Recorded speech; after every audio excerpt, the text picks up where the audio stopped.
start the recording. Okay. Thank you. Well, welcome everyone. This is our math workshop, and our goal today is to help you understand more about the theory and practice of Singapore-based mathematics education. Okay? So, most of you don't know me. My name is Dean, or maybe you met me this morning. Yeah, Dean. I am not the dean of the school. Name or position? Yes. It's a name, not a nickname or a position. Okay. But yeah, it's nice to see all of you here. And we have today with us. Here's her Chinese name. Can anyone pronounce that in Chinese for us? Is that pretty good? Okay, good job. You can just call me May. She was very kind. She said we can call her May. Yeah. Okay. It's not June yet. May. Not June. Yeah, just no, May. it's Okay. May. And this May, we publish this May. Yeah. I don't know what you put after the EI to make something. Okay. Well, May, she served almost 15 years with the Singapore Ministry of Education and head of mathematics department in her primary schools, as well as the Ministry of Education headquarters. And her list goes on and on and on. She doesn't like to be called an expert, but in fact, she's kind of an expert, okay? So she would like to, I'll give the rest of the time to her, and maybe it would be okay at the end if they have questions. Sure, I can yeah. take that. Okay. Maybe we'll hold questions, is that right, until she's done? Oh, no, you can ask questions at any time. Okay, very good. Okay, take it away. Thank Okay. you. Thanks, Dean. Hi, welcome everybody. I understand that maybe for some of us it's a holiday, for some of us it's not, but thank you for your time. And I was telling people who were here earlier that it's really nice to see daddies around, and of course mums.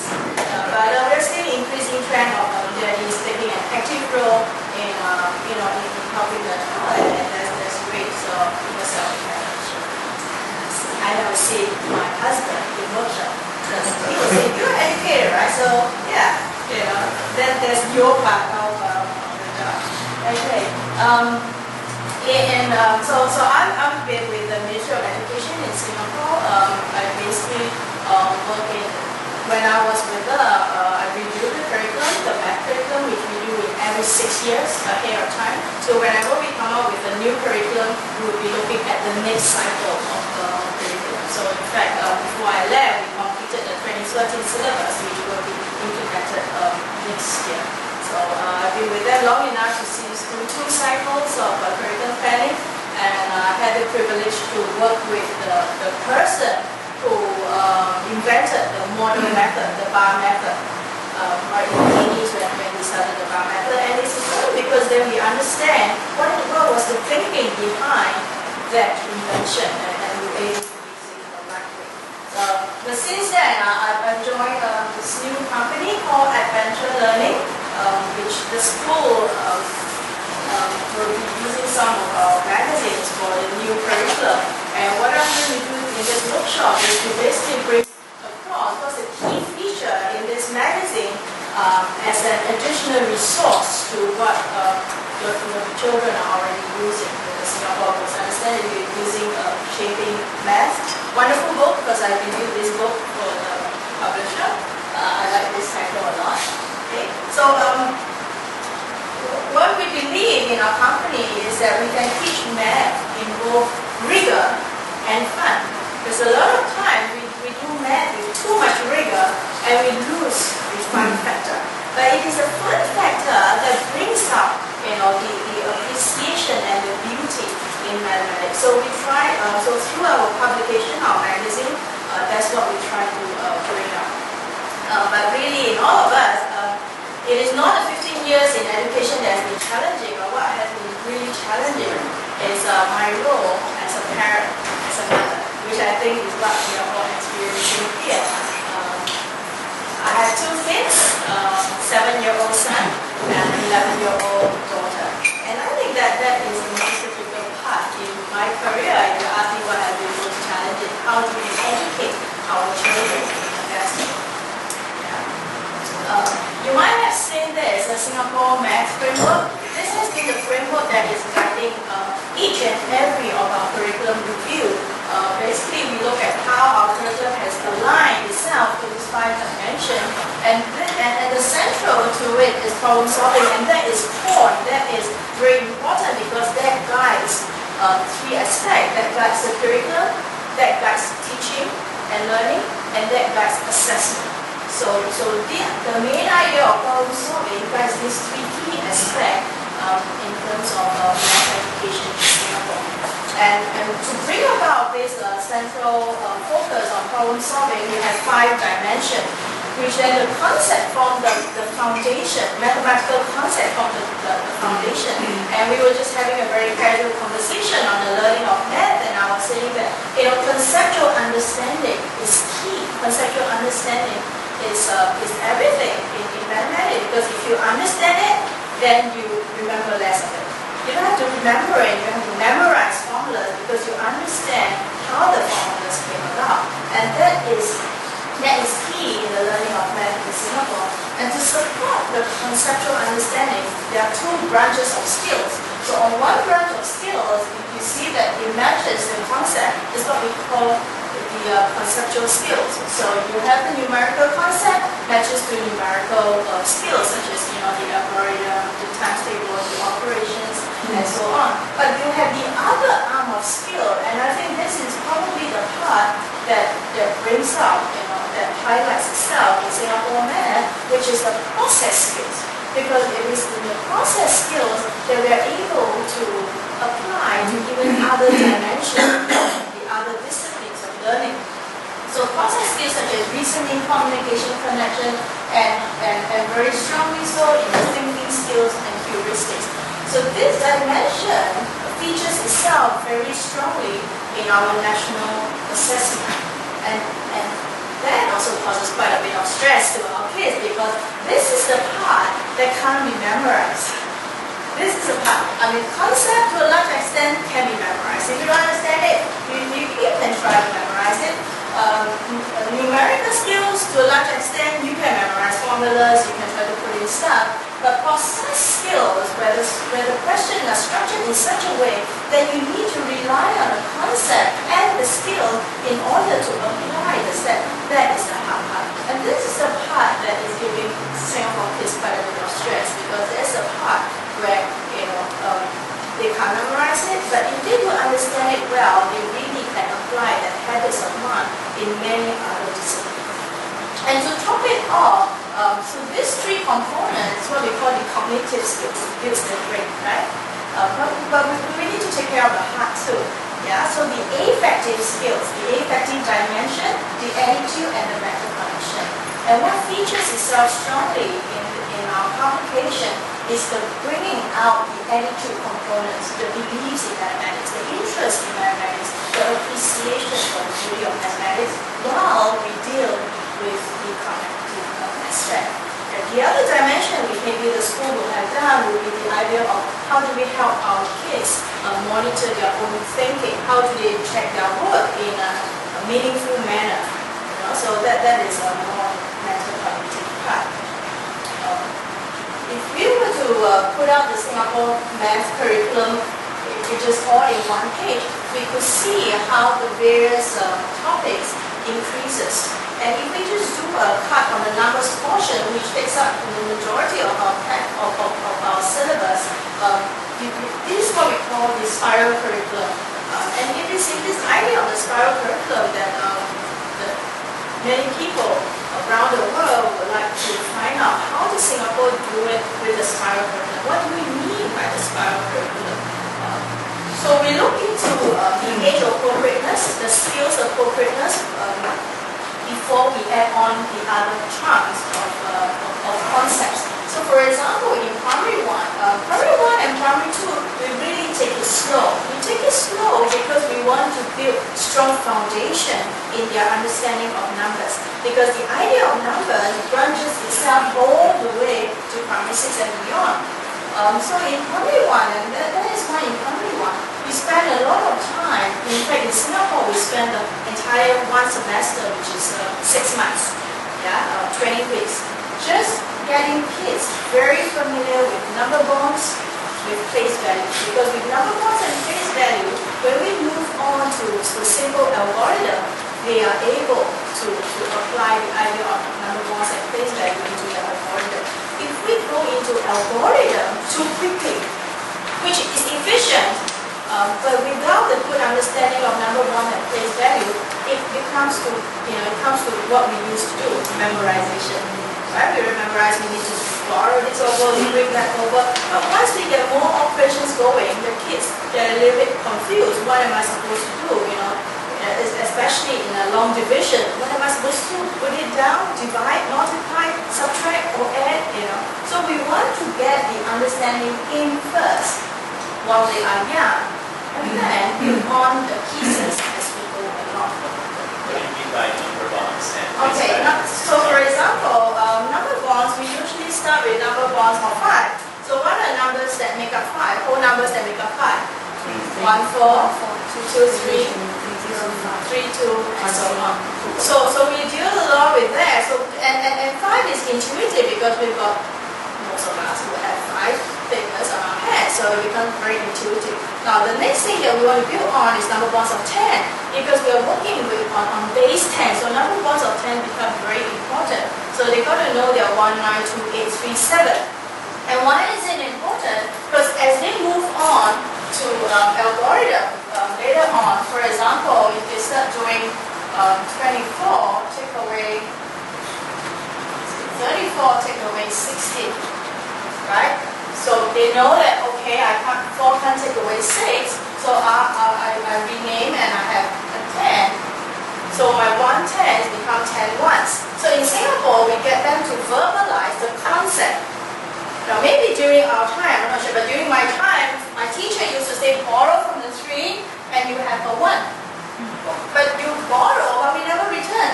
So borrowing is not right, but it's not intuitive, right? I mean, you borrow, but you don't return it, right? But I don't know, do your teachers say that? Borrow? Yeah. So we don't use borrow, we use either rename, regroup, or we call it ungroup, right? Ungroup is the next new term that we do because it is a lot more intuitive, because what is happening is in Singapore, and probably here, we use the base bar. So this is what we call a 1/10. And what happens here is we are breaking 1/10, just like breaking a $10 into 10 of these ones. Yeah, and so we will say that, okay, 1/10 become 10 ones. And where number bonds come in is they will see that, okay, 10 take away 6. Instead of 14 take away 6, which you need to do your fingers and you need, to do the whole thing. You basically do a 10 take away 6, which is 4, and add back the 4, which is 8. So the whole time, the kids just needs to know their 1, 9, 2, 8, 3, 7, which is the number bonds of 10. So once they are very clear with the number bonds of 10, they just have to manipulate within 10 to get numbers out. But if we go by 14 minus 6, then we need to memorize all the way to 18, which is 9 plus 9 algorithm. My son is 5 years old and he counted 4 plus 3. He's using his fingers. That's fine. 4 years old is perfect. It's fine. Yeah, because at 4 years old, we also adopt this approach, which we call the concrete pictorial abstract. Sorry, I'm a teacher, so if there's a board, I have to use the board. Yeah, the concrete pictorial abstract approach, and the theory is called Bruner. Says that when the kids start learning something new, we're going to do concrete. So it's wonderful. You've got to give him stuff to count, like the blocks to count. And when he doesn't have the block, he's using his fingers to count, which is fine. But then he will come to a stage where he's able to then visualize either a number line or he's able to visualize the positioning of the numbers. So 4 years old is perfect. It is normal. Yeah? Because sometimes if we advance them too quickly to abstract, then they lose that conceptual understanding. And that's dangerous because then they are putting it into memory without the understanding. Because numbers is interesting. Numbers has a position, right?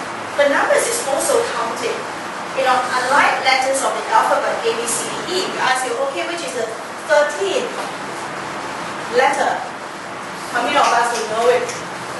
We don't know. We will A, B, C, D, E, F, G, H. But if I ask you which is the 13th number, oh, it's 13, right? Which is the number before 13? You will tell me 12. Which is the number after 13?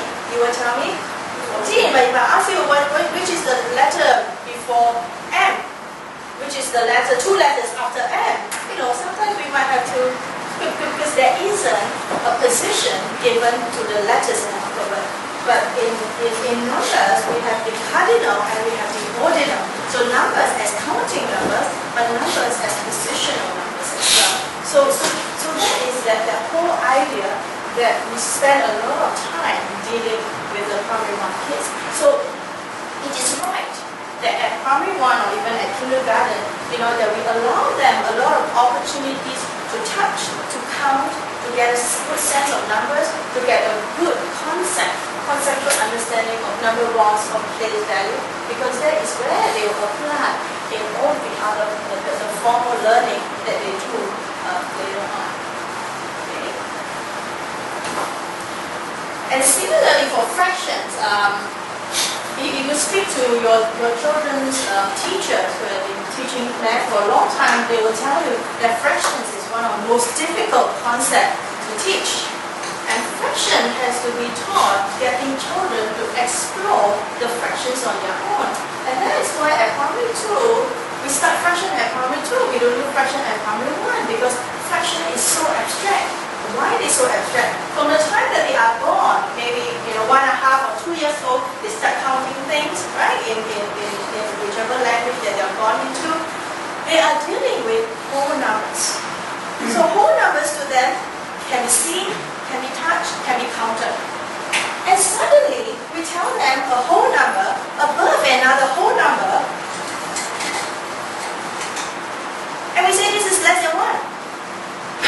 So conceptually, it is very abstract. And that's why we want them to develop the ideas well first before we introduce an abstract concept like fractions. So in many other countries, people will have introduced fractions at kindergarten. Yeah, in an informal way, it's fine because you use the language of fraction. Oh, half, and you give me half a pizza, and you give me half of your chocolate.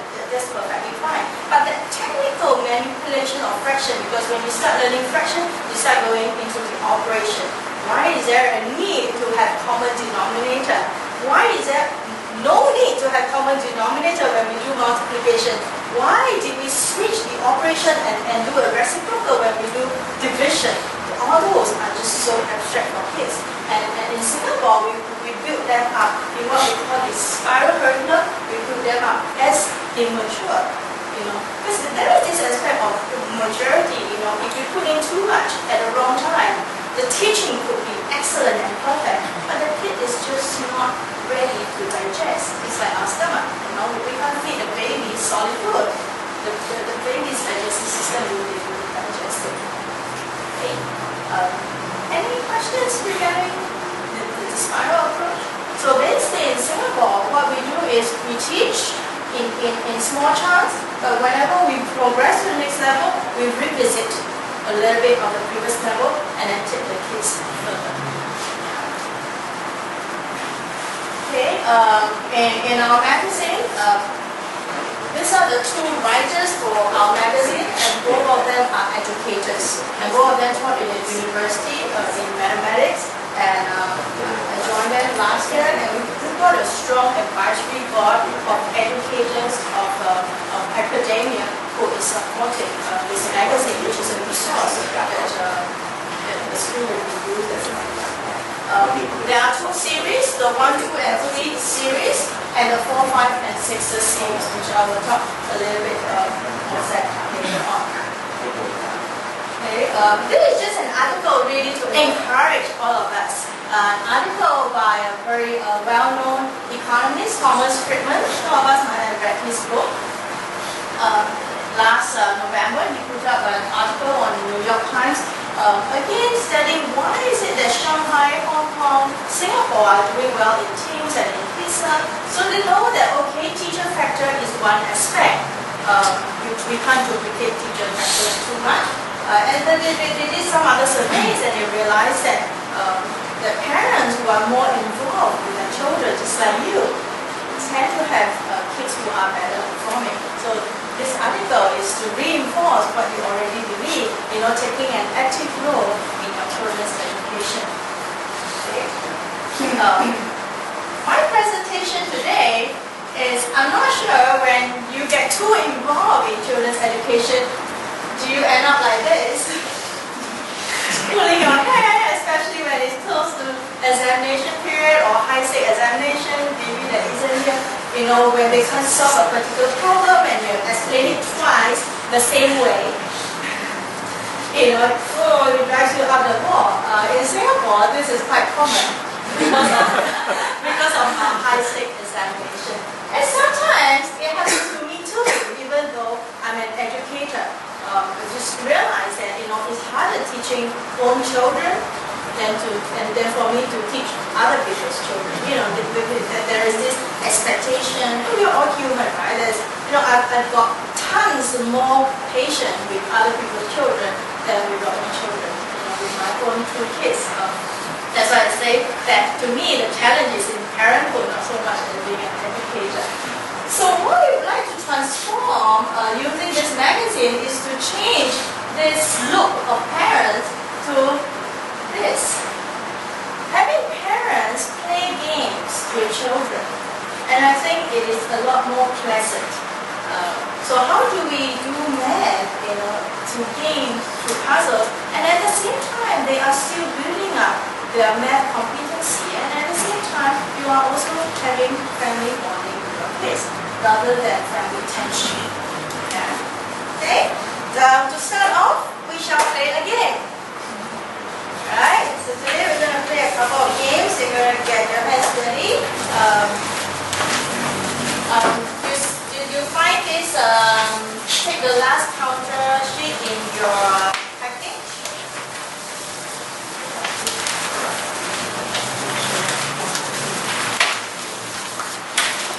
Okay, very nice. You're seated in pairs, so just play this in pairs.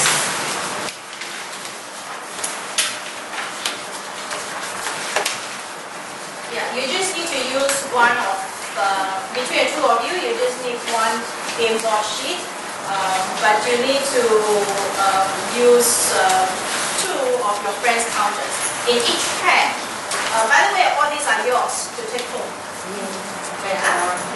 So there are 10 counters in each pack, but we need 15 counters, so you just need to use 5 of somebody else's counters.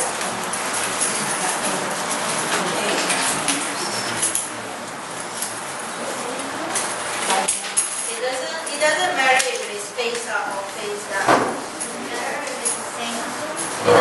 We're not using the numbers. We're just using the counters.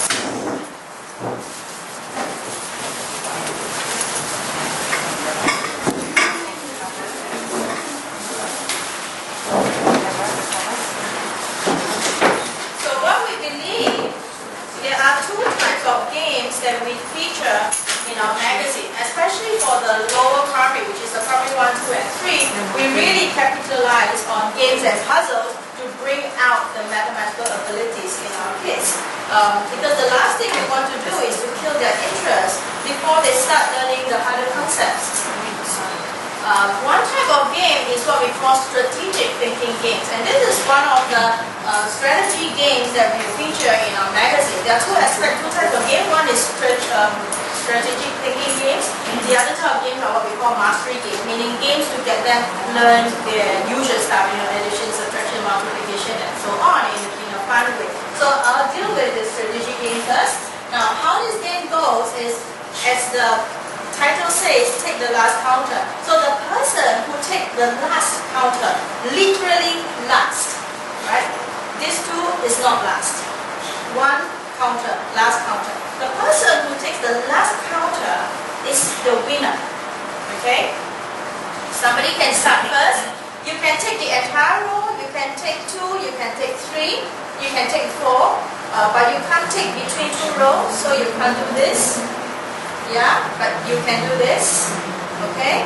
You can take the entire floor if you want to. So I'll just, and so as the game goes, whoever take the last counter could be this last counter, and the person taking the last counter will be the winner. So I'll let you start off the game first, and then we talk about, so what strategy is this? Okay, go ahead. If you take a turn to take the counter, you can take one counter, you can take two counters, you just can't take counters between the rows. Yeah. You can start with any rows.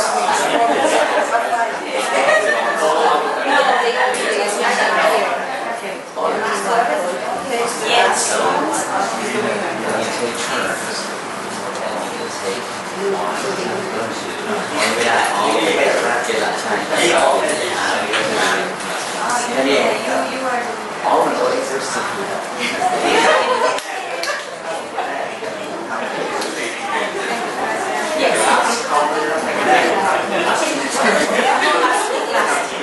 Yeah, so in left, somebody take one and the other one. All the จะถามดูก็ได้ว่าในทางตัวเราอยู่ที่ไหนทั้งเอ็นมันได้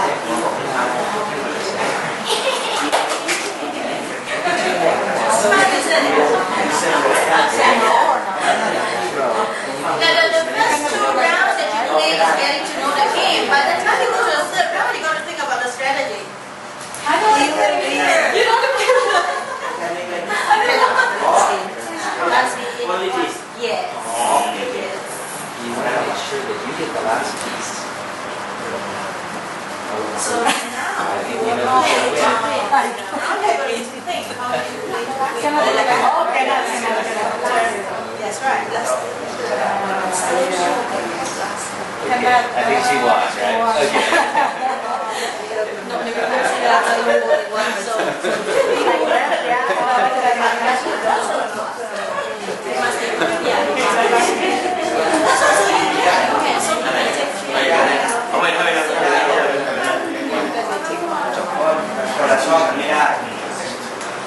If you want to take more than one, you can still make your signature.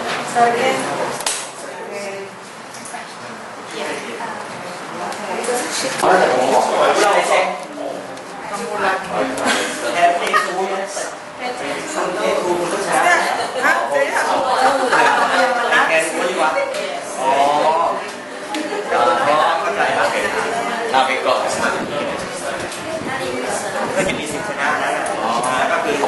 คือไม่จำเป็นต้องเอาสามไม่ต้องเก็บรูปไม่ได้ต้องเหลือหนึ่งแล้วเวลาสอบก็ถูกภาพเนี่ยเอาเท่าไหร่ก็แล้วแต่ไม่มีสิทธิ์เก็บรูป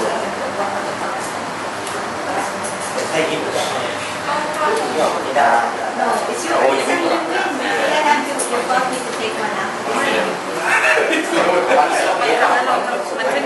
ไม่เคยกินยังก่อนก็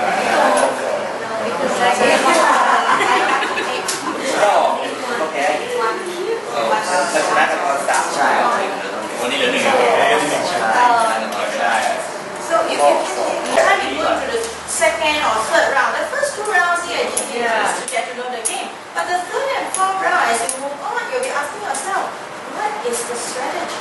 What is the last two steps perhaps that, when you're down to maybe about 5 or 6 counters, that's where you go to play to win. And I think that is the challenge that we will then pose to our kids. Hey, Matthew, I want you to think about it now. It's very crucial. Your next step will determine whether you are going to win or not. So we play, first couple of you just play random, right? Just to get to know, the step. But later on, you're going to play strategy. You're going to think a step ahead of time. And pretty much in mathematics, a lot of times you're going to think ahead of time. Strategic thinking is a form of mathematical thinking.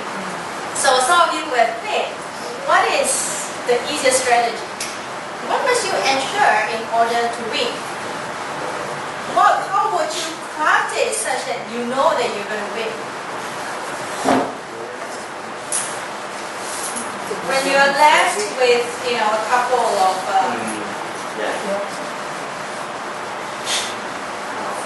there's something about is your friend's turn and then it is your turn, right? So if you just go one step back, what do you need to ensure? That you have two counters that is separate, right? Two counters that is separate. It can be, like this, So if you have something like this, you're going to take these two away. So as long as you have two counters that are separate, it could be this, it could be this, then you definitely will win. Yeah? So that is just one step back. And of course, as the kids get more in tune, and they are a lot more in tune with us because they play computer games, there's a lot of strategies involved in that. They were thinking now before that, how many separate counters, if I were to create it, I will surely win. So this is basically work backwards, in another step. So it is it's a very easy game to explain to children. Sometimes when you have too complicated games, it just takes too much energy. By the time you explain it, it's like playing game of life. There's so many rules in it. Yeah, but this is an easy game. You go traveling and in airplane, you just need to bring, the counters. Any counters will be, can be points, it can be anything, and just have some time to occupy the kids. Yeah, so this is one game. The next game that I'd like to introduce to you is called the meal game. A little bit harder, but I play this with my 7-year-old. We introduced this game in our primary 1 issue, so that's 7 years old. But you probably can play with your 4-year-old, 5-year-old, because they're just thinking counters. Maybe they're not thinking in terms of strategy yet, or maybe they just put thing on one step. Okay, but with your 7, 8 years old, probably think, more ahead of time. Okay, this meal game board, if you put fill. So what happens here is each person would take a turn to put a counter in the blue dots, right? Whenever you form, for this game, one of you would have to be the white, the other would have to be the other face because you've got to distinguish between the two. Each of you will have 9. So you take away one counter. So you play a 9 counter game. Each of you have a 9 counter. One of you use the white, the other one use the colored one. Yeah? So maybe I'll play with you.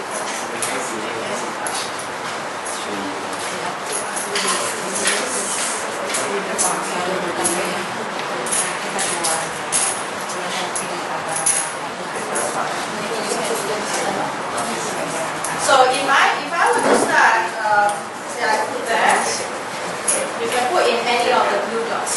Now the aim is that if you form 3 in a row, which we call a mill, right? If you make a mill, then you can remove one of your opponent's counter. Okay, we'll see how it goes. Okay, so they will block me. So it will stop, right? If it doesn't stop, I will remove this counter. Assuming you don't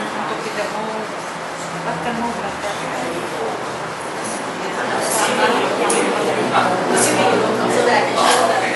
Assuming you win.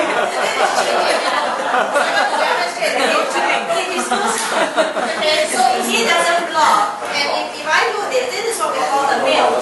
Right, the mill along the black line. This is not a mill. Yeah, only along the black line. So if I form a mill, then I can remove one of his counter. I can remove this one. Okay? But if he has a mill, for example, earlier on, I cannot remove his mill. I can only remove this one. Okay? So same thing. If he forms a mill, he cannot remove my mill. He can remove this. He can remove this.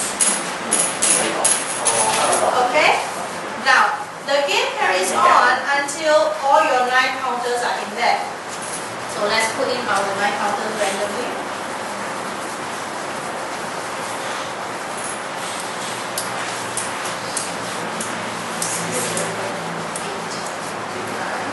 Okay. Yeah. Assuming it is like this. Now, we use up all our mill, all our counters, including those that you remove. whatever is removed is removed. Then the game carries on by moving.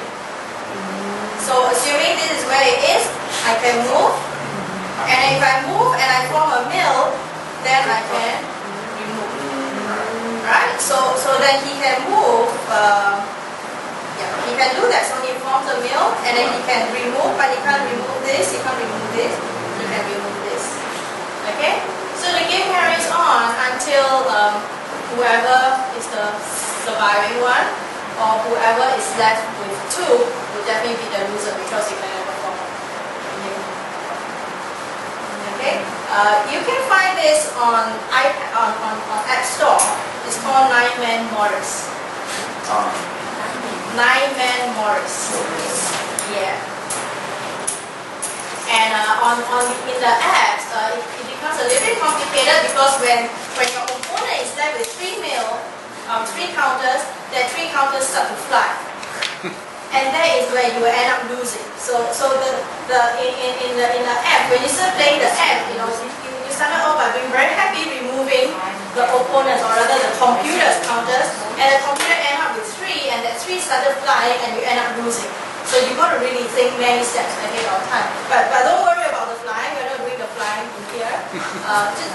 Just 2 steps. 1, putting in the counter. When all your counters are on it or out of it, you start the movement. Alright? And you see what strategy there is. Okay? 2 already, so 1 is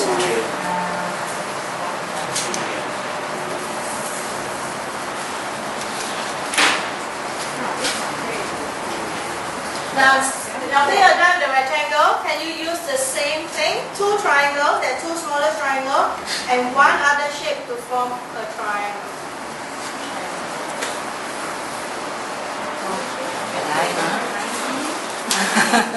Do it?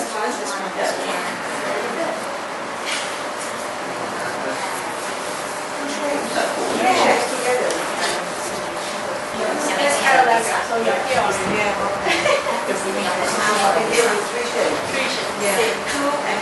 small triangles, like that. And now 3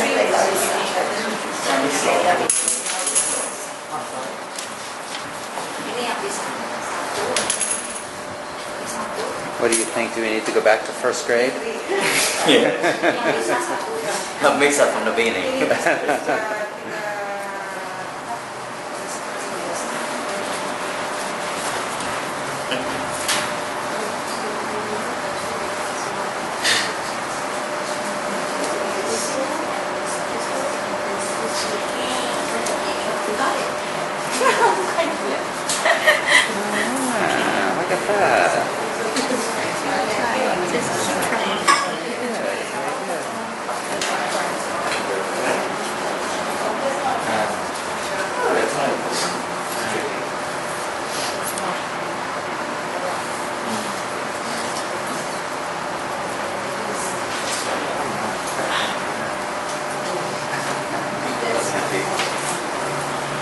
That's how we do it. We Google it, right?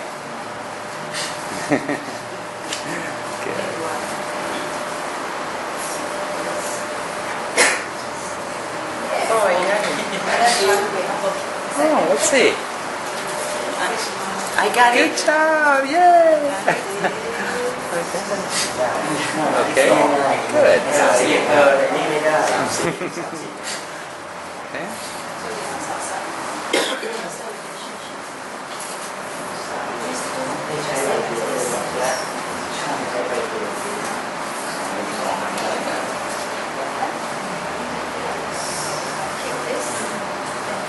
and I combine these 2 to make a triangle.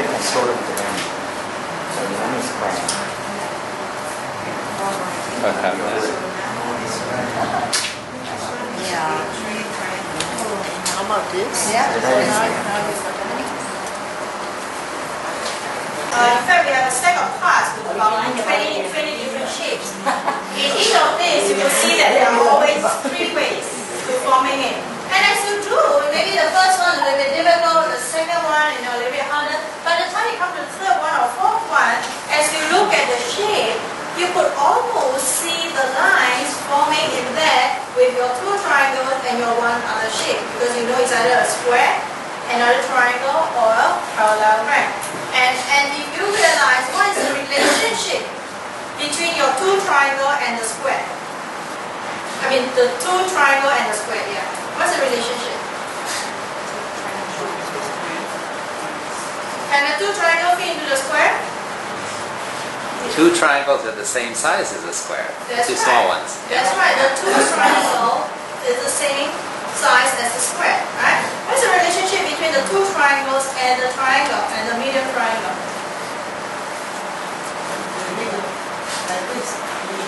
Yes.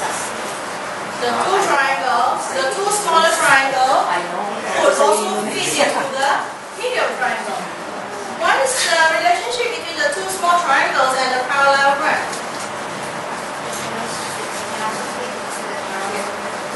And that is why the two small triangles with one of the other three shapes can always form three ways to any of the shape because each of that triangle is a quarter of the entire shape.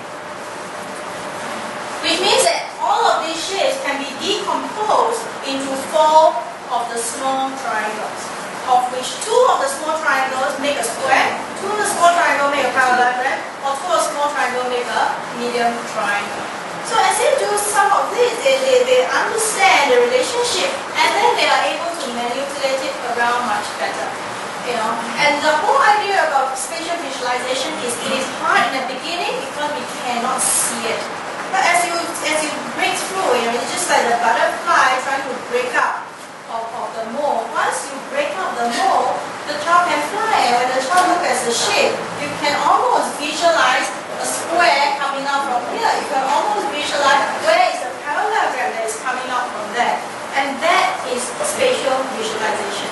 To a stage where they look at a composite figure and they can make out the different shapes that made it.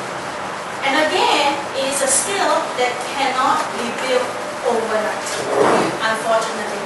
It is not a skill that can be memorized, unfortunately. It has to be a skill that has to be developed. And therefore, you need activities and tasks to develop the skill.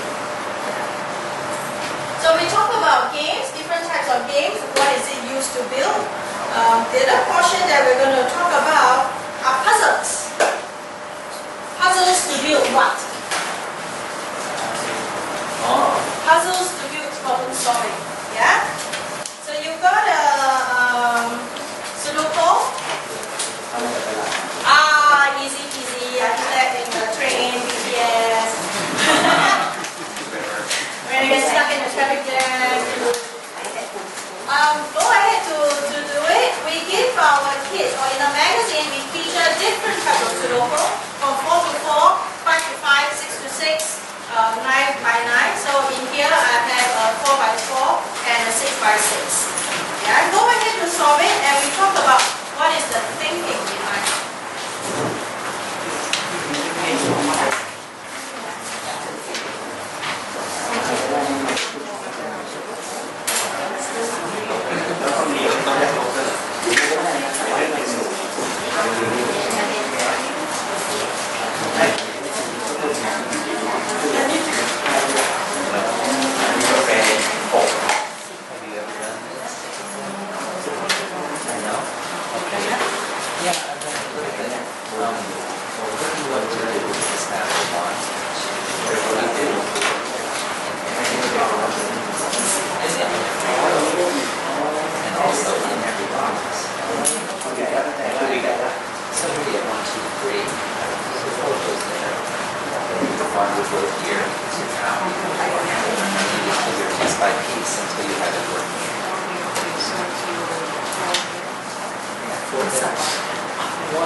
What's the other rules? Because I don't know Sudoku.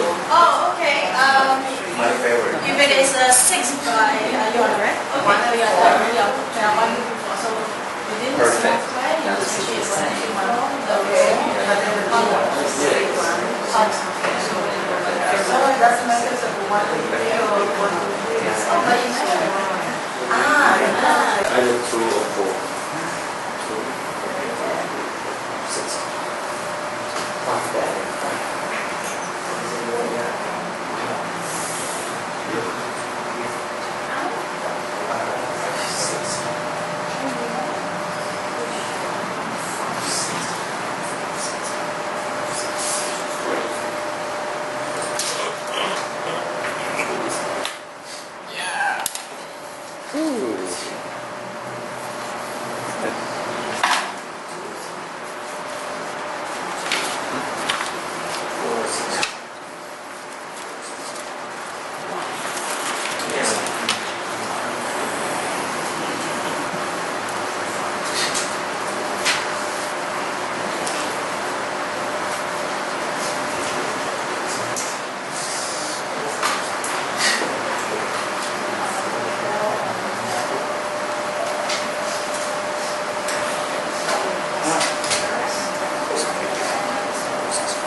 That is math, but that is not math. That is just one aspect of math. Well, how does Sudoku develop problem-solving skills? First, you got to know the rules, right? You got to know the rules. After you've gotten to know the rules, you ask yourself what is given.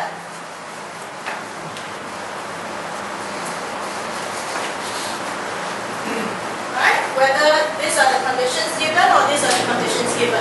In a problem-solving situation, when they look at a word problem, they got to ask themselves, what is the data given? What are the data that I have? How do I organize the data? So it's to get the transfer of ideas straight away. What is the data given?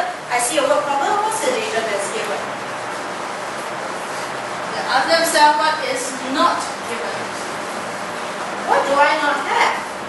These are the areas that I do not have, and I got to assess my strategy. Where can I get the first clue to start filling in something? In a word problem situation, after they found out, okay, these are the data that I have, this has more than that has less than this, what is the question? The question is asking for difference, asking for sum, asking what is it asking for? And from what it's asking for, can I immediately get the answer? If I can't, what is the hidden question? So same thing here, what is not given, let me see which one allows me to get my first answer, which one draws me closer to the clues. So it's the same set of thinking, but using this to develop that habits of mind is less painful than giving 100 word problems. Because the word problem changes, but the thinking through doing the word problem doesn't change. It is the same thought that goes in. Right? So what's given, what's not given? Where can I start? Same. In a word problem, where do I start? Do I start using this set of data, or do I start using that set of data? Or do I have hidden questions that will lead me to the final question? So in a Sudoku, you will ask yourself, where do I start? Which one allows me to have a clue to start with, right? So you will look for one that has 3 numbers. Of course, that will be the one that leads you to the next number, and then you will lead to another one. And it's also another very powerful tool when the children start doing angles. I'm not sure whether the kids here have problems, but some of the kids in Singapore have problems dealing with angles question. In the triangle or in the composite, they need to find from one angle to find the next angle. A lot of times they do not know where to start, and they can't start, it doesn't lead them to the next clue. Angles question is very much a Sudoku. Once you start finding one angle, then you use that clue to find the next angle, you use the clue, apply the properties to finally reach the angle that you need to find. So it's the same sort of thinking that Sudoku so easily brings it across, and is so easily available So another very useful thing to bring along during our travel, maybe your kids will hate me because now meal times, travel time is just filled with games and puzzles. Okay. Now, the others, so when we talk about developing problem solving skills, we want to develop systematic thinking. Right? Where to start, how to carry on. Analytical thinking. Which one gives me the first clue? How can I get started to lead me to the end? Yeah. If you look at the magic bangles require a little bit more organization than Sudoku. If you look at the first one, we did give a clue. Right? A bangle is the one that links in a ring.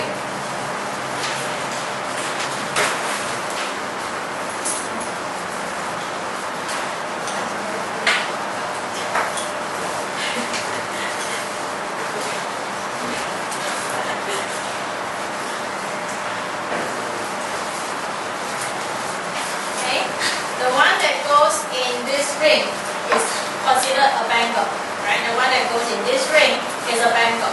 So 1 and 4 is the common number between these two bangles. And how do we fill in the other 4 numbers given that we have number 1 to 6?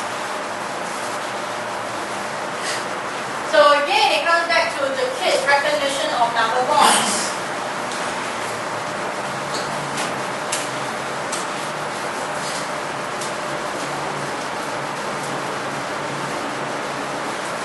So 1 and 4 is taken, right? So the bangles add up to 13, and we gave the clue, so 13 take away 5, because in this ring, I already have 5, right? So it means that these two numbers must make 8. These other two numbers must make 8. So given left with 4 sets of numbers, which 2 sets of numbers give me 8? So again, it's another application of number bonds. Which number gives me 8? When the kids look at it, are they able to identify very quickly? So this is very elementary magic bangle. So they will see that 3 and 5, 6 and 2. So that fills in pretty quickly, right? Then we increase another beads to the bangle. So now I have a common 2 and 4.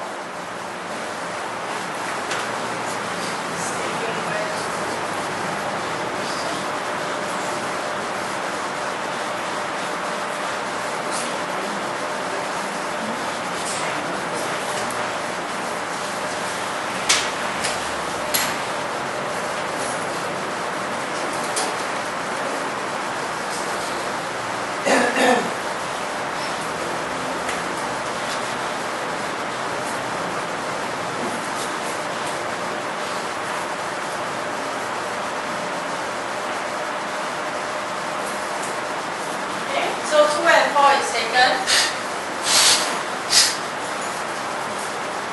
So we add up to 21. So 21, I have to take away 6. So the other 3 numbers must add up to 15. So that is also the start where children do a little bit of, this one is quite straightforward. It's the other one that they need to do some. I have a question. Yes. Maybe I didn't understand. 15, so how do you add up the numbers then? To get 15? To get 15. That's where the kids need to assess between 1, 3, 5, 6, 7, 8. These 3 numbers give me 15. So again, 15, they will click. These 2 numbers give me 10, and I add to a 5. I mean, that will be an initial guess. So 1 doesn't have a 9, so 3. 3, 7. 3, 7 goes with 5. So 3, 7 goes with 5, I'm left with 1, 6. And 7. And 7, and 3, 8. 5, and 7. Yeah, so we have 1, 5, and 7. And then we got to see, does the other set gives me 15? Not 1, 5, 7. 1, 3, 7.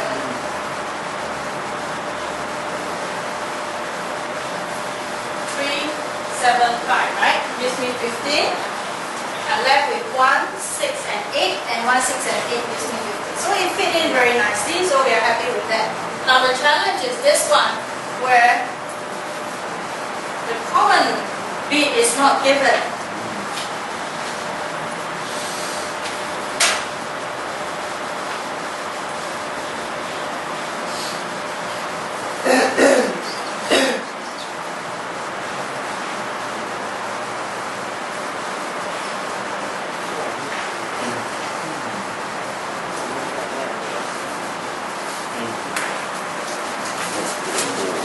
So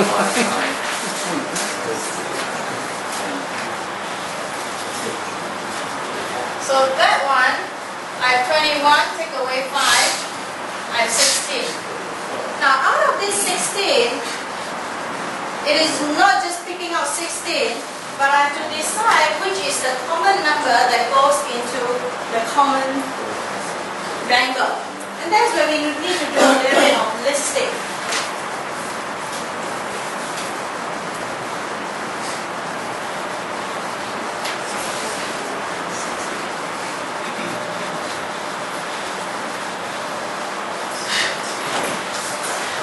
Having some yeah, it's good.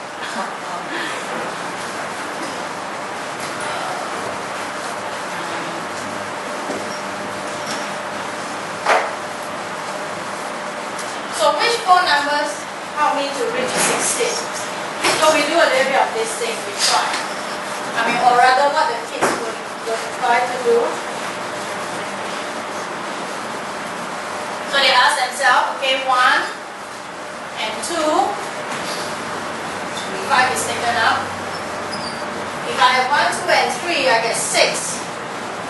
But I don't have a 10. Right, so it doesn't work. So 1, 2 and 3 doesn't work. If I have 1, 2 and 4, can I have the next number to get 16?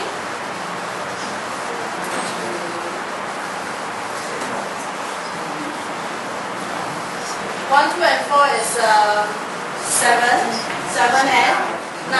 Doesn't work. I only have up to 8, right? So 5 is taken up. So 1, 2 and 6. So next number will be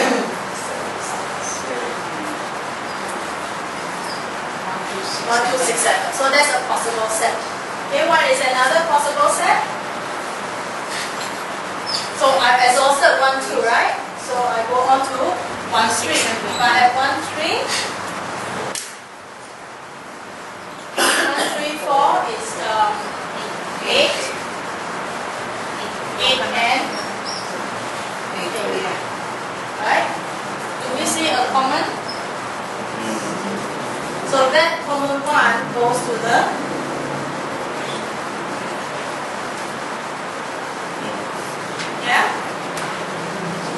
So from the listing, again, it comes back to systematic thinking.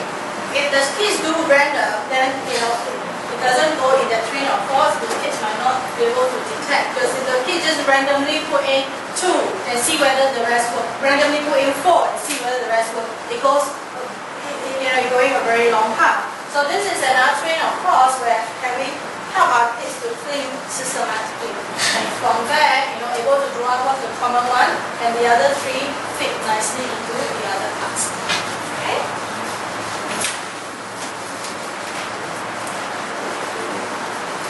Since you have acquired the skill, you'll be able to do the third one on your own. Okay? At home. With your spouse, if you are not here. Torture them. Okay. So, in a nutshell, why do we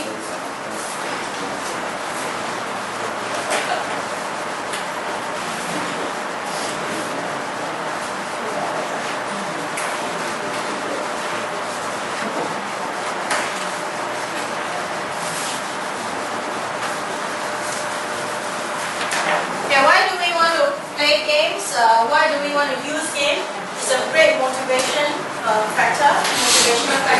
We want to make the learning of maths fun, while at the same time meaningful. So they're still learning math, but they are having fun. And we also give them a chance to talk about mathematics using math language, especially in the classroom. If we use it in the classroom, develop problem-solving skills, which I have mentioned before, form of problem-solving skills, and basically create more time doing mathematics and playing mathematics. Okay.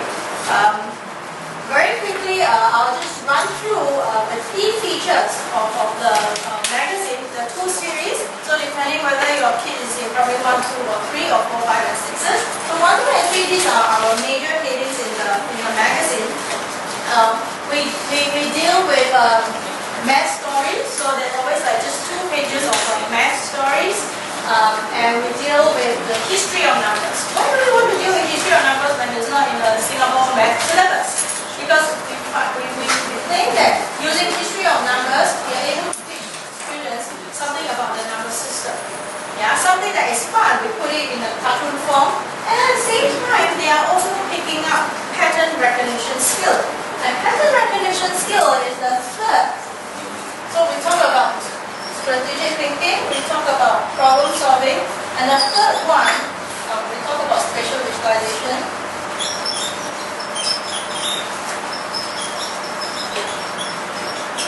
Another form of development that takes time to develop is recognizing patterns. And recognizing patterns is inherent in mathematics. I mean, mathematicians come up with their theorems and formulas mostly through recognizing patterns. They see that this thing happened for this occurrence, it happened for this occurrence, it happened for this occurrence, and they find out, so what is the common line that cut across these occurrences, and that's how theorems come about.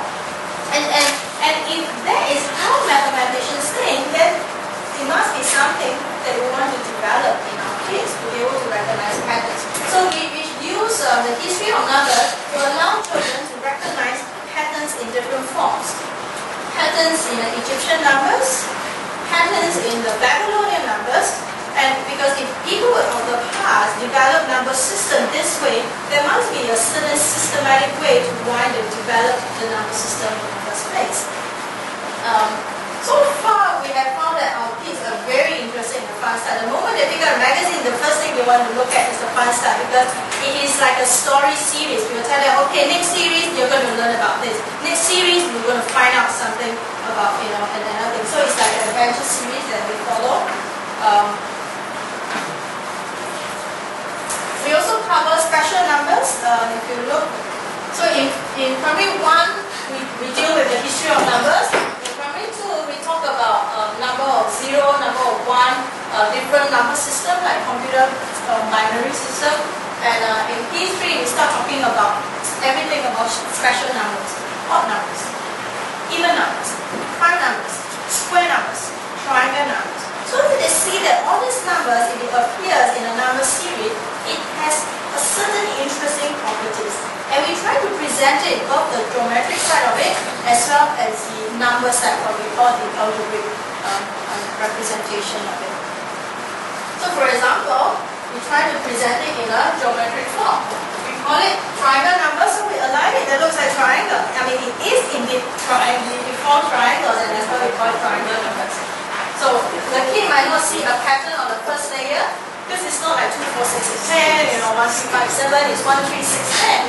It increases progressively. Then we draw the kid's attention to second layer pattern. Right? If we look at the difference between the numbers, then the kids can see a progression. So we slowly get them to see patterns in different representations. And that is what is important. They cannot just see numbers pattern, neither can they just see shapes pattern. They must see patterns in different representation, and the end point is that it becomes a habit of mind. In fact, wherever they are looking, they are able to find patterns. They look at a car number and they get patterns out of it. They look at a series of telephone numbers and they're able to spot patterns out of it because it becomes a habit of mind. Yeah, we cover concepts that is in line with the MOE syllabus. We give them exercises which allows them to build practical skills, and we present our concepts in graphics form, in comics, so that it can be a form of revision if the teacher has already taught the topic, or you can just start the kid. If the teacher hasn't started on that topic and a magazine comes to them, it is something to just use to start them off. There are 1 or 2 pages of practice that the kids can practice some skills. We also have some online practice that is on our website. In our effort to develop spatial visualization skills, we have these activities that is in there. Some of the activities which we have done.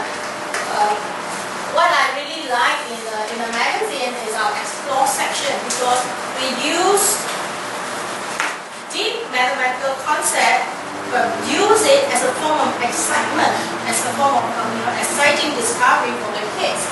For example, multiplication of 4. The multiplication of 4, we can start asking the kids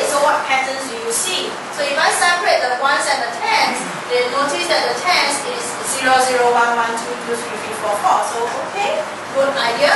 How about the 1? So they might tell us that, okay, they are even numbers because it's 48260, and that 48260 repeats itself. So there's good recognition. The third is recognizing on the algebraic scale. Now, how do we transform that onto a geometric scale? So if we ask the kids, can you map the ones column onto this circular disc? 4, 8, 2, 6, 0. And then it repeats 4, 8, 2, 6, 0. Did you know that it forms a star?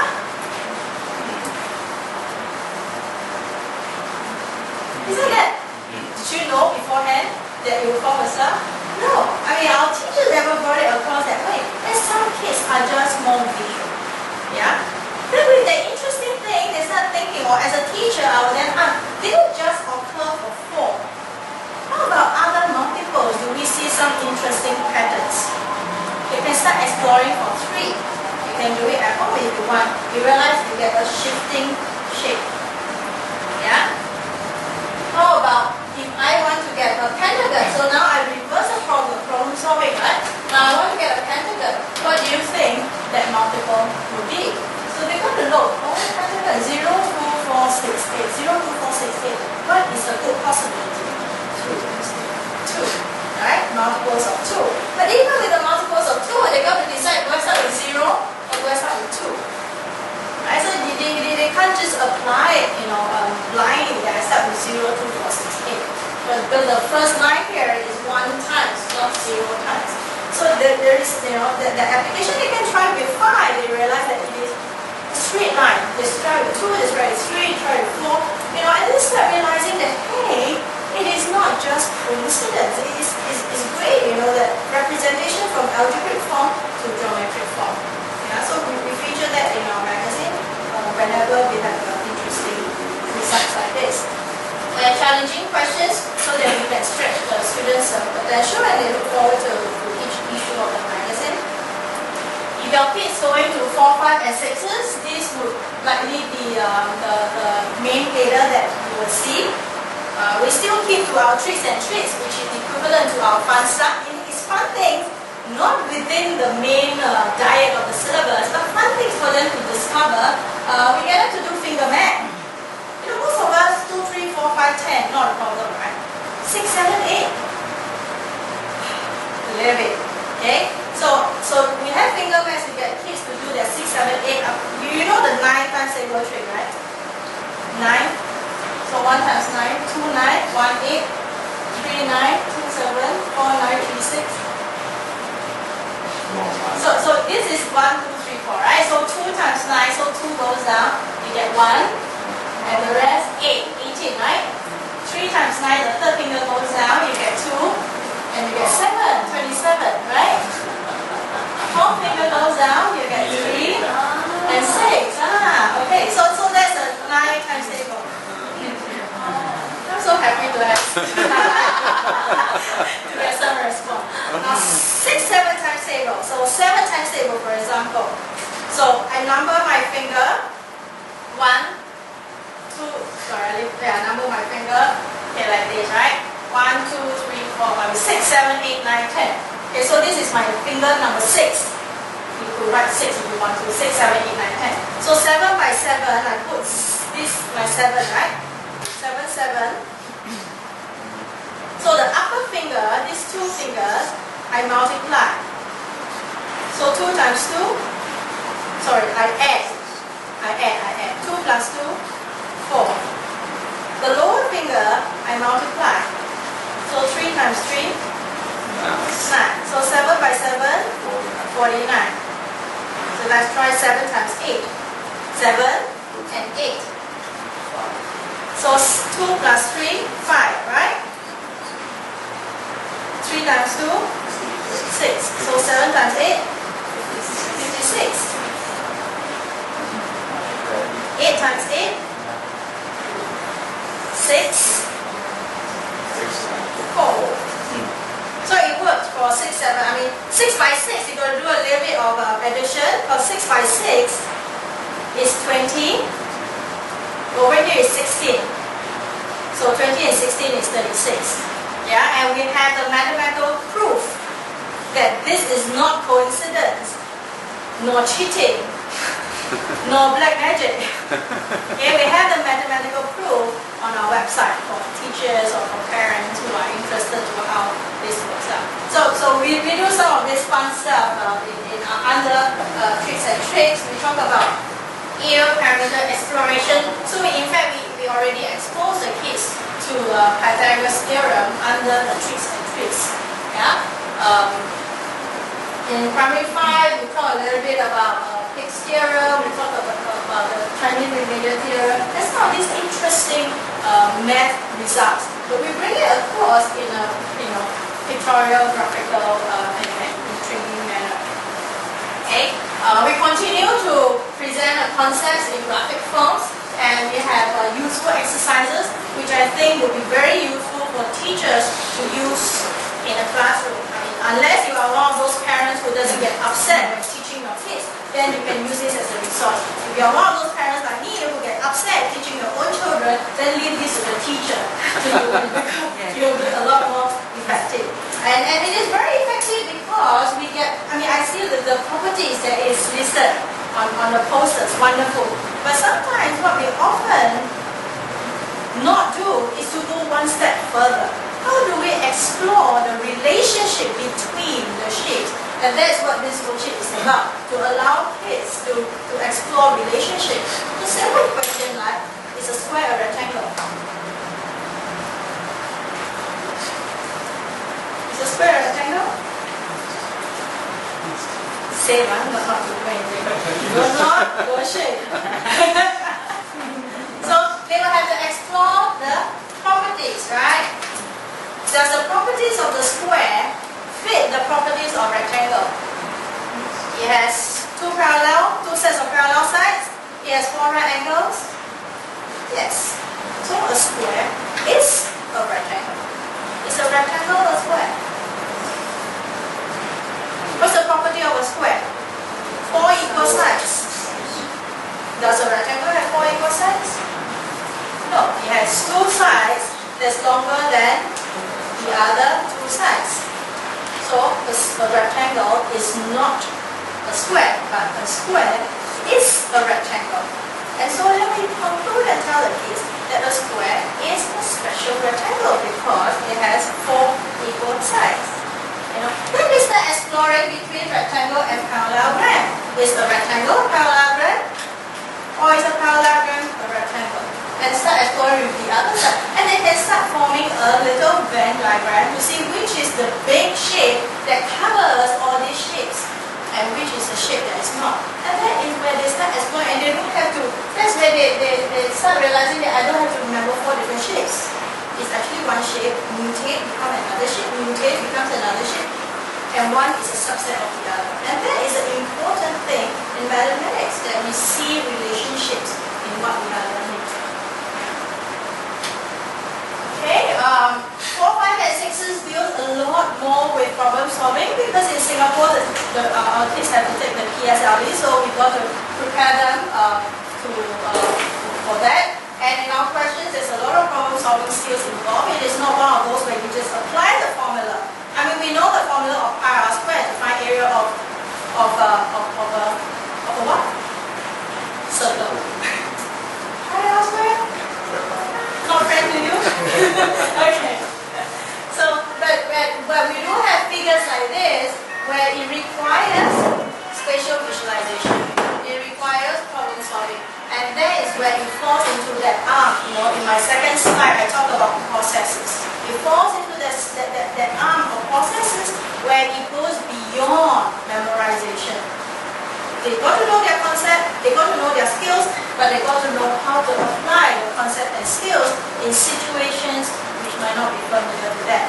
And that is problem solving. That's what George Collier, the person who came up with the 4 methods in problem solving, would say. That problem solving is when you encounter an obstacle, when you encounter a situation that you are not familiar with. When you are solving something that you are familiar with, it's an exercise. It's a problem solving. Yeah. Okay, this is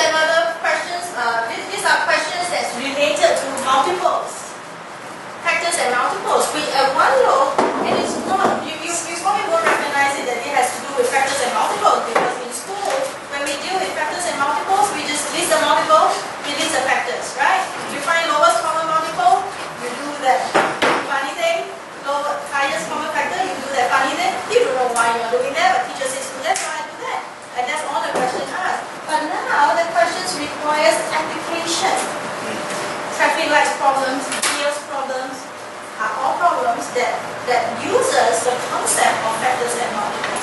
So that's what we feature in our magazine. The other feature for the 4, 5, and 6s, I talked about Qualia. Qualia has 4 steps in problem solving.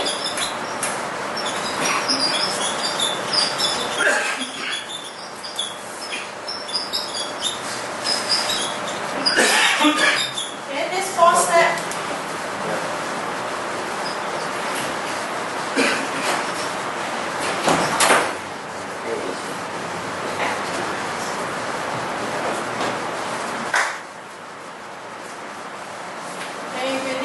Research on it. So the Singapore Met, a lot of schools would adopt Qualia 4 steps in problem solving. So we feature these 4 steps in our magazine as well, where we get in most of our problems we will model using the 4 steps. You know, in read and understand what we want children to do. Highlight the data, highlight the important information. Plan and carry out. When they're planning, what does it mean? A lot of planning is actually in the head planning. They think that, I think it will work, or it's in the form of sketching, and then they carry out the plan, right? When they carry out the plan, they might find that it might work, it might not work. If it doesn't work, let's go back to planning. So the problem solving process is an iterative process. It's not a linear process. So we model that repeatedly in the magazine, and hopefully again it becomes a habit of mind. Yeah, that the kids do it very naturally. Okay? So with that, thank you very much for your time, for being participating, for responding to my questions and to the games that we play. If you have any questions that you'd like to ask. Should I get more? Sure. Yeah, I will have more. Yes, because I'm going to thank the parents who are not here. I just have to keep 15 sets for the teachers, right? Please have more. Oh, I thought for the teachers, 15 for teachers, right? Whatever that is here on the table, you will take. Because I'm very and in fact, your kids will be getting a set. We have included a set with the magazine.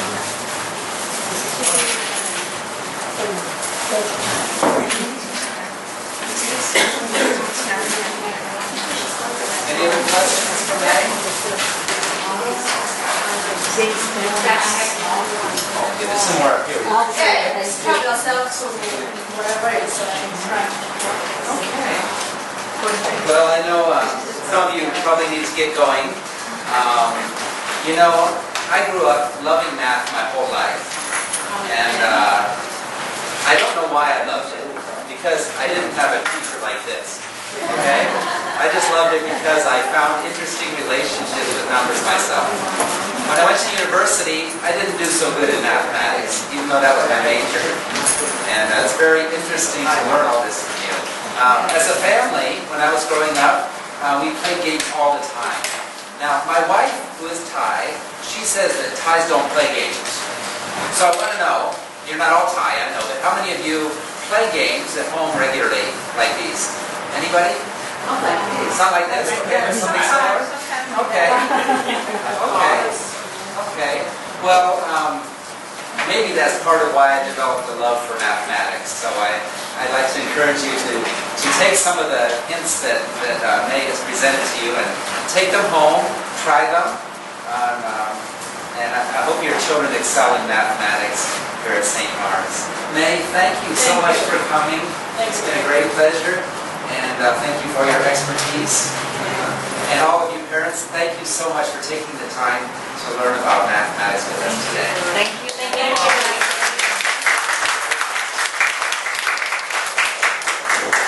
If anyone would like to look at the other things up here, you certainly can. Take some home with you. Thanks for coming. Thank you.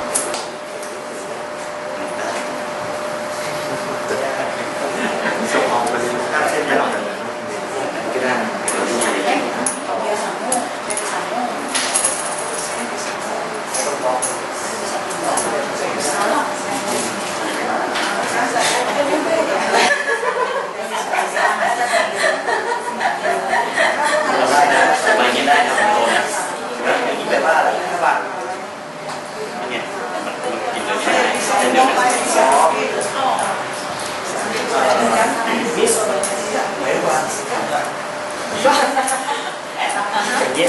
Can you take this one? Yes, you can take Yeah, any it's one. on the line.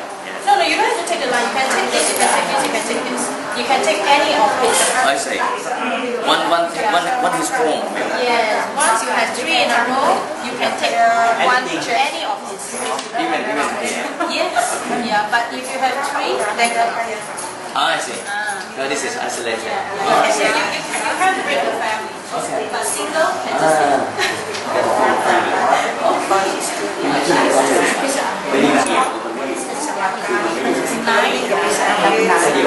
either number 9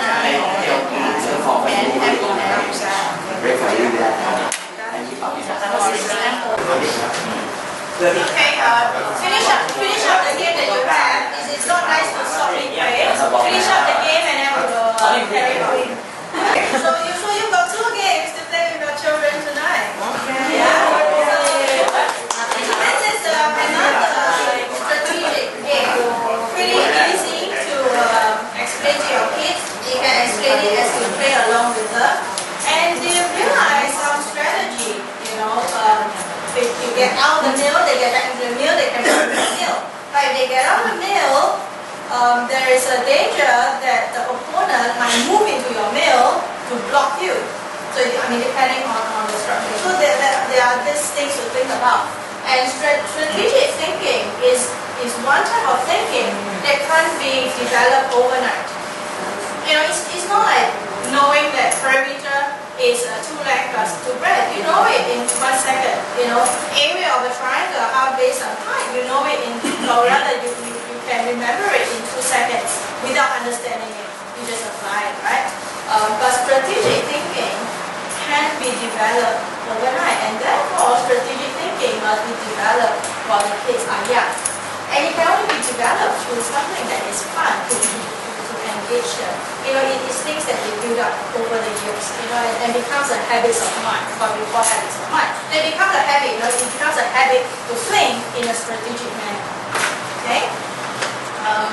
The other type of game that we talk about are what we call the mastery game. Do you use this? No? This?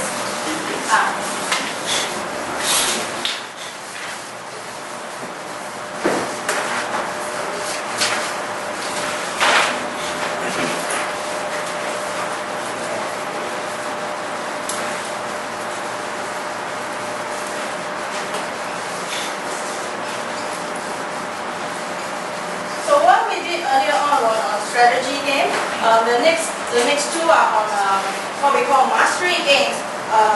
Sometimes we find very difficult for our children to learn their times table, to learn their addition facts, to learn their subtraction facts. These are important skills to have. So you have this envelope in there that says number friends. Here you may open it. It might say that you are a millionaire. If you do get that, share with me. Okay, you'll find 10 cards in there, right? So it's a number friends card that you can take it home with you. Your kids will get another set of number friends card when they get the magazine. I'd like you to play this with your partner. So with just 1 set of cards, we can play addition games, we can play subtraction games, we can play multiplication games. Yeah, maybe you can just start off with playing what's the sum. Like in primary 1, they just do simple addition. We talk about number bonds. Okay, so each of you just put out the number and say what is the sum, the addition. So whoever can say what's the sum first will get a counter or get a point, something like this. Yeah. After you have done that, you play what's the difference. So you put out a card and you say the difference. Difference is the subtraction of it, yeah? After you've done that, you can play multiplication. You put out a card and you say the times table quickly. Okay, so since we are all adults, you probably finish this game in maybe 1.5 minutes. But I just want you to have a try to know that, hey, the games look simple, but there is still a certain level of excitement in it. Okay? Would you like to do that? So shuffle your cards first, and then you just do a 1, 2, 3 to open up, and you do what's the sum, the addition.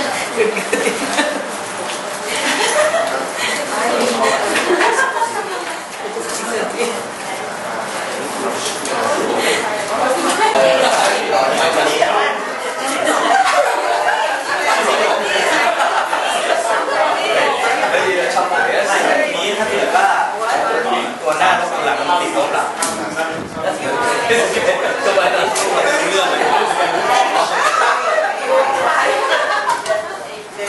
ว่านี่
That's right.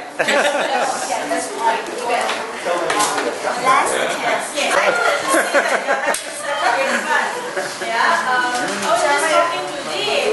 He said he's going to play that with his son. It's wonderful. But this is a game that is more suitable to play with your children than the one that you just had. The one that you just had is suitable to play in the classroom or to play with the other children, children with children, because you are on the same level. And therefore there's this level of excitement who gets it first. But if you play with your children, you are definitely going to get it first, and then you pretend not to get it. But when you pretend not to get it, it's more so fun because your kids know that you are giving in, and so it's like, yeah, it's no fun playing with you. It is the excitement of who's getting it first that is making you so happy. Right? So this is a good game that you play among friends, they play among cousins, they play during camps, or they play in the classroom. Yeah? So there are many ways which you can give them 2 pages of addition exercise. When we add or substitute, this part or this part or this part. Up to the kids. That's why we give, that's why we give 3 representation: the symbol, the dots, which is pictorial, and the word.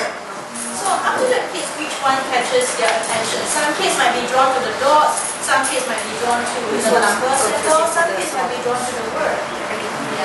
So there's no hard and fast rule about that.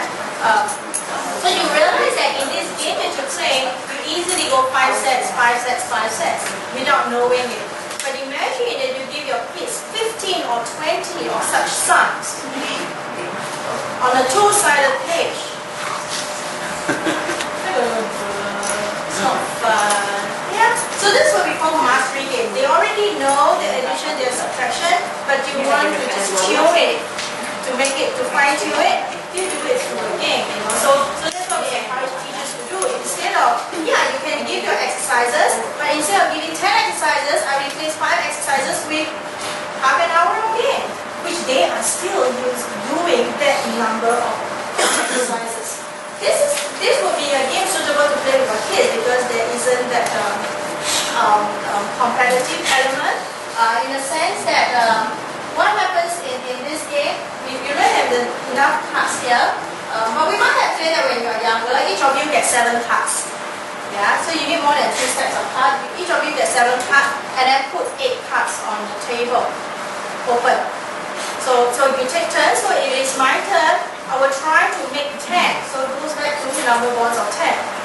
So I have 3 and 7, I make 3, 7, I put it on my side. Yeah? But if it's your turn and from your 7 cards, you can't make a 10 with what is open, you have to contribute a card and then draw a stack. Draw a card from the deck. If you can still make a 10, you can still take it. If you can't make a 10, then you put it down as an open card. So you might want to use the airline card because there are more cards in there rather than our number friends card, the stack of the poker cards.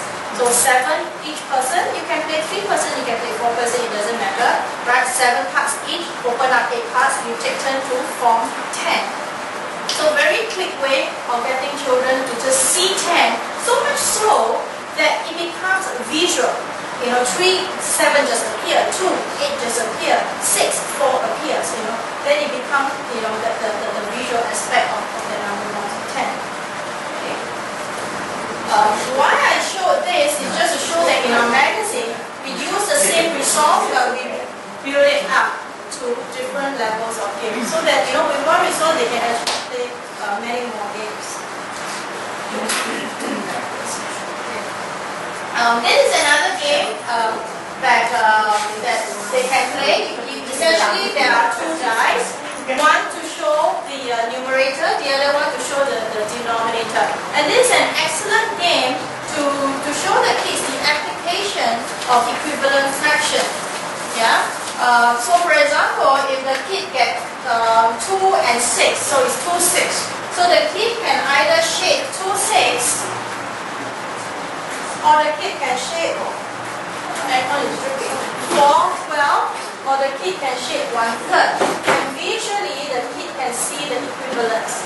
Now sometimes the kids doesn't see the equivalence, but the kids will finish shading the 6s, right? And still get a 2, 6, and they can't shade anymore. But because it's a game, it will prompt the kid to look for another solution, and the kid might realize the 12s or the 3rds. So it is I find this a wonderful teaching resource, especially in the classroom when I want to reinforce the idea of equivalent fraction.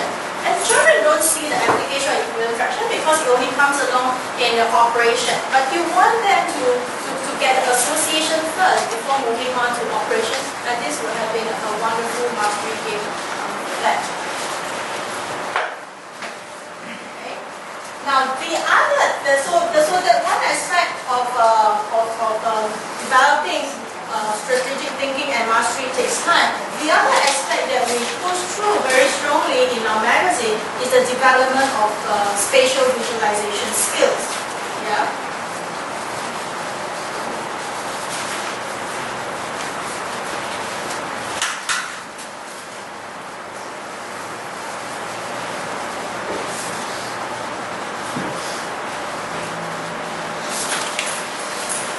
So we talk about strategic thinking as one that needs time to develop. Spatial visualization is another aspect that needs time to develop. And unfortunately, spatial visualization skill is also one of those things that if you don't develop it when they are young, it gets very hard to develop. Or should I say, you lose it.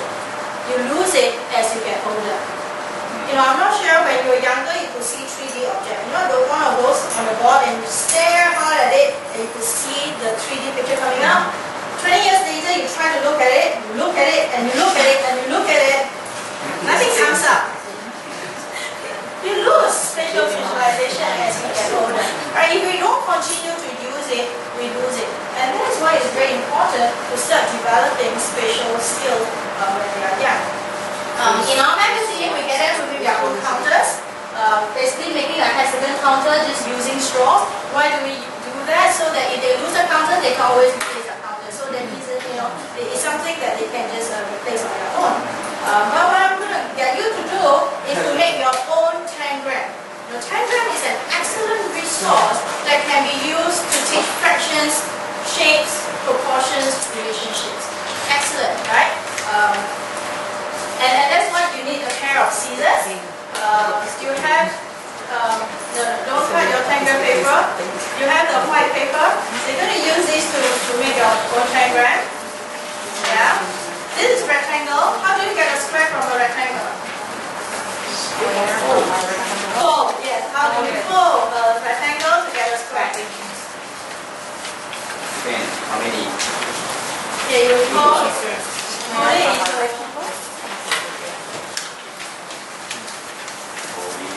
So I'm going to play a video.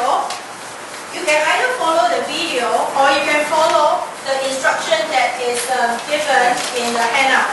Alright, there is a printed handout.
the scissors?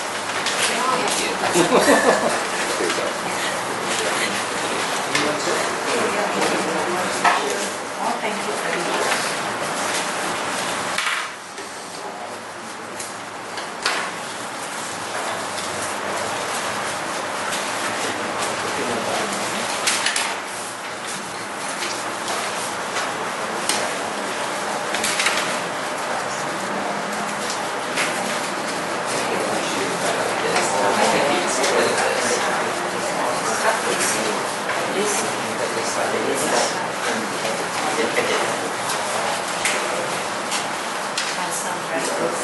It's always better than us, right?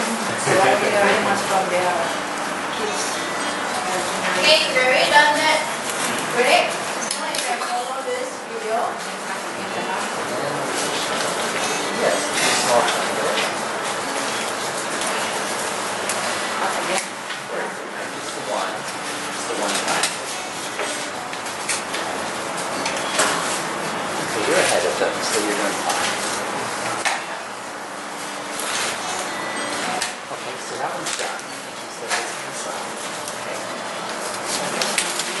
I can be holding half to make a short line like this.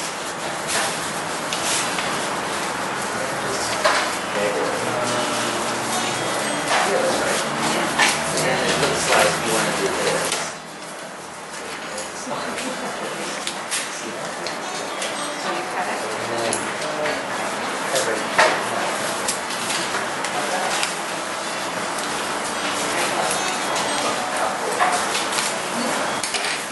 And on this side.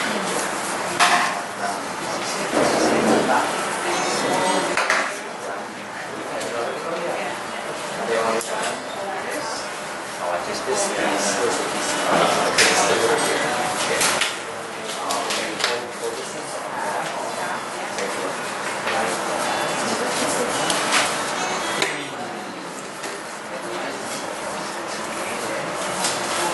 Hold the edge. Yeah, that's right. And then I can fold it out again. Or then I do it here.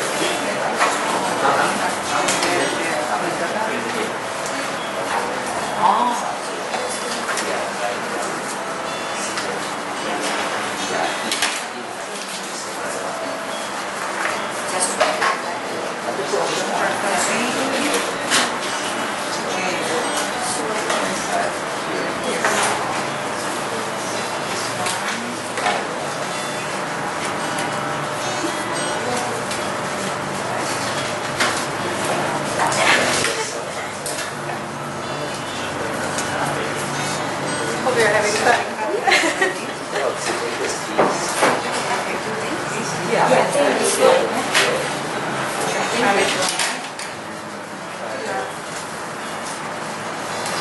Yeah, this one, right? Yeah, it looks like it. Yeah, I think you cover it here, right? Yes, the last one, eh? The last one. Yes. Right? Right, this one. Okay. A little bit. She did a great job. Like this. You sure? I'm not sure he did that. Okay.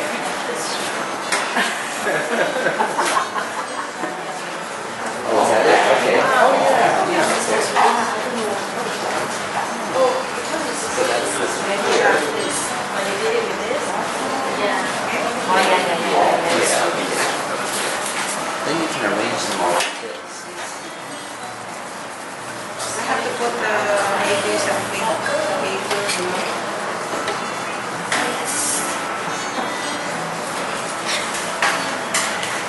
¿Los que tuve? Ahora se puede decir.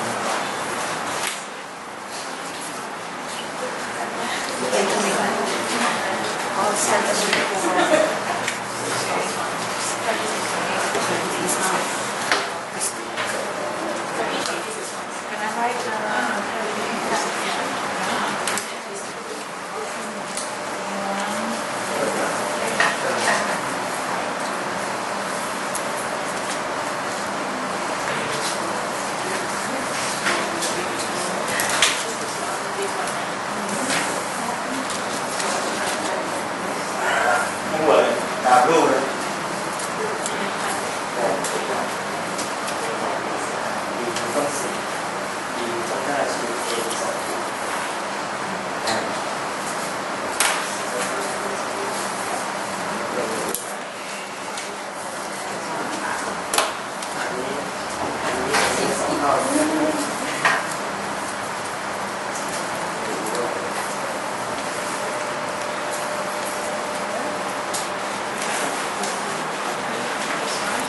see this.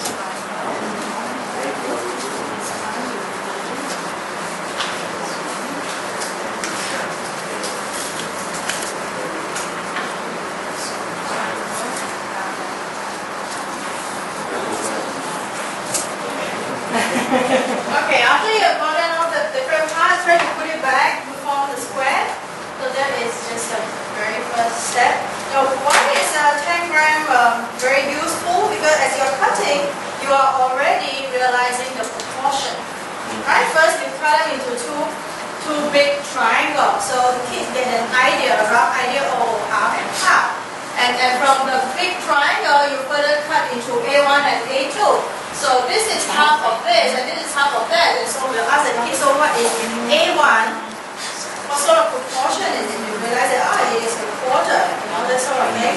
But that is a little bit too difficult for the younger ones. So for the younger ones, when we want to build spatial visualization, we want them to be able to picture. So firstly, are they able to form shapes like this? And then later on, are they able to fill in the line to even see what are the different shapes that form that figure? At primary 5 or at primary 4, primary 5, depending on how the school is facing it, when they do composite figures, we do area and perimeter of composite figures. Sometimes the kids don't see it. They don't see it because they didn't have initial experiences to seeing composite figures. And when they are older, we expect them to see composite figures. So this is a training exercise for them to start building their spatial visualization skills. Okay? When we talk about proportions, then we have questions that get children to think about, okay, so A1 is the same size as which other shape? So they start realizing that. And then later on, we want them to talk about the proportion. How many of B1 makes A1? So what is the proportion of B1 with respect to A1? So they will put it, when they're younger, they will put it over because we want to keep it at a concrete stage. Yeah? When they are a little bit older, they will be able to visualize. What's the relationship between B2 and B1? So this is half of this, and this is half of this. So this is a quarter of this, and this is, a quarter of the whole figure. And so, the same activity, or rather the same resource, gets revisited at primary 2, get revisited at primary 3, get revisited at primary 4. So when we use the same resource, the teacher need not run through the entire exercise again, but able to then just bring it and bring across the next level of content. Yeah? And then we have an interesting game for you, which we call the 2+1 game. 2+1 means, you have the sheet that says 2+1, this small little. What? This piece of paper is a game? It is quite a challenging game, okay? 2+1 means you're using your tangram. So don't throw away your tangram. We're still at tangram. Yeah? You're going to use 2 pieces of your tangram plus 1 other piece. Okay, I shall give you a clue. You will use the two small triangles. In your tangram, you have the 2 smallest triangles. Okay? It is the 2 smallest triangles. So you always have your 2 smallest triangles. Now that is the 2. Now plus 1 meaning plus 1 other piece to form a rectangle. Plus 1 other piece to form a rectangle. And there are 3 ways to doing it. Maybe you just do it on one way. That's great. That's one way. There's another way. Yeah. So each of these shapes. So let's look at the rectangle. There are 3 ways to form this 2+1. So that's one way. Yeah, that's another way. There's a second way.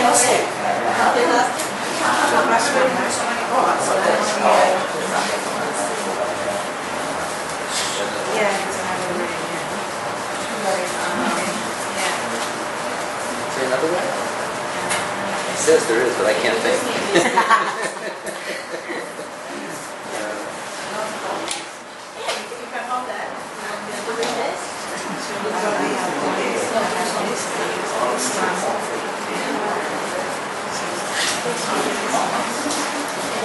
So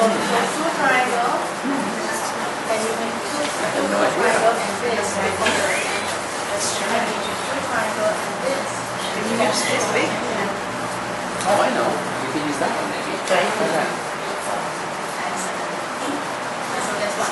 Maybe not. Second one, Yeah, maybe. you say, triangle and do that.